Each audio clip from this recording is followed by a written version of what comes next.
Yun. Smooth na ulit. Hindi kagaya kanina. Yung andar niya napakaingay. Ito pakinggan nyo.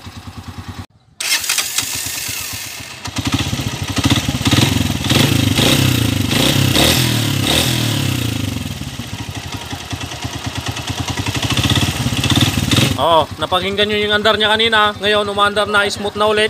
Malaki na yung pagkakaiba.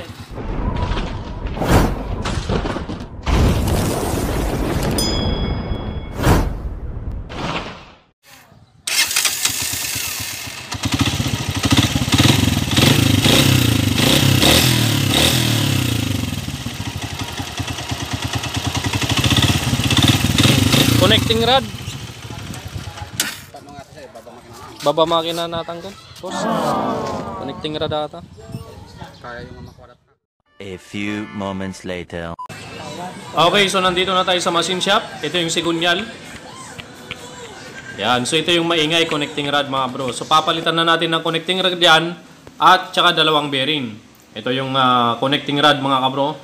At ito yung dalawang bearing. Yan ang ilalagay natin. Yung isang bearing may sealed sa kabilang side. Yung isa naman walang sealed kabilaan. So itong bearing na isa may sealed sa kabila. Yung isa sa kabila wala naman. Yan, papalitan na natin to ng connecting rod at bearing. A few moments later. Okay, so napalay na natin mga kabro yung sigunyal niya. Napapalitan na natin ng connecting rod. Tsaka dalawang bearing. Yan, yan yung maingay. Tapos yung block niya pinaribor na rin natin.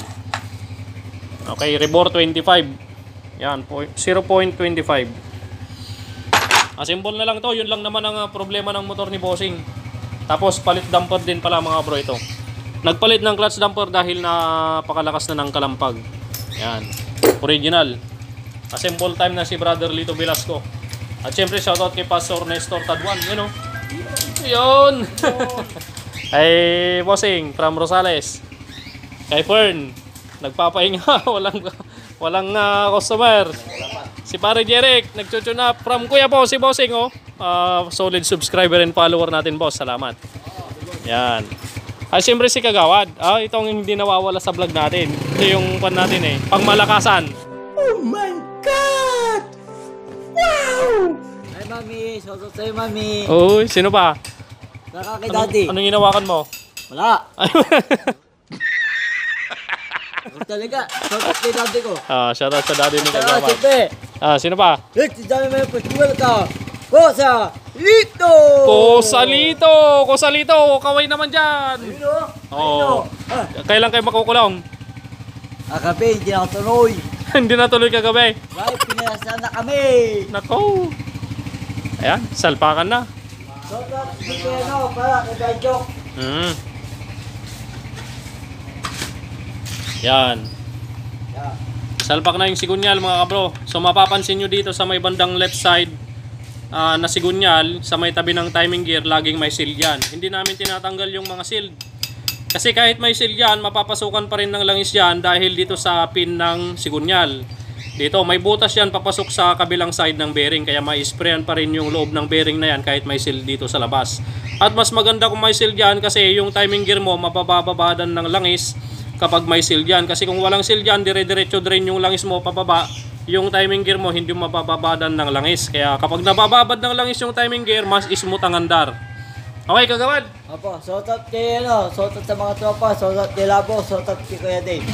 Okay. Assemble time. Assemble time. One eternity later. Nalpason mga kabro. Tapos na yung motor ni Bossing from Rosales, Pangasinan. Yan, start mo na, Brother Lito. Yun! Smooth na ulit. Hindi kagaya kanina, yung andar niya napakaingay. Ito, pakinggan nyo.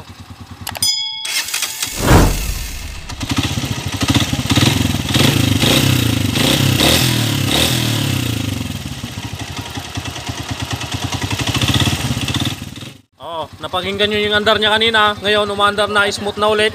Malaki na yung pagkakaiba. Ayan, test drive, Brother Lito. Sinong lumakay? Ito? Ang pogi nito, paano lumakay? No, Kagawad, ano masasabi mo? Hindi, kinasusukulang kita. Kinasusuklaman ka daw niya, Kagawad. Yan, test drive muna. Yes, sila po. Diyan po. Okay, sila po. Ayun, sumama po. Sumama po. A few moments later. Yun, from Rosales, Pangasinan si Bossing. Ingat, Bossing, ha. Maraming salamat. Break in, break in. Smooth ulit. Break in lang, Bossing. Ingat. Yun, from Rosales, Pangasinan. Maraming salamat po mga bro sa inyong panonood.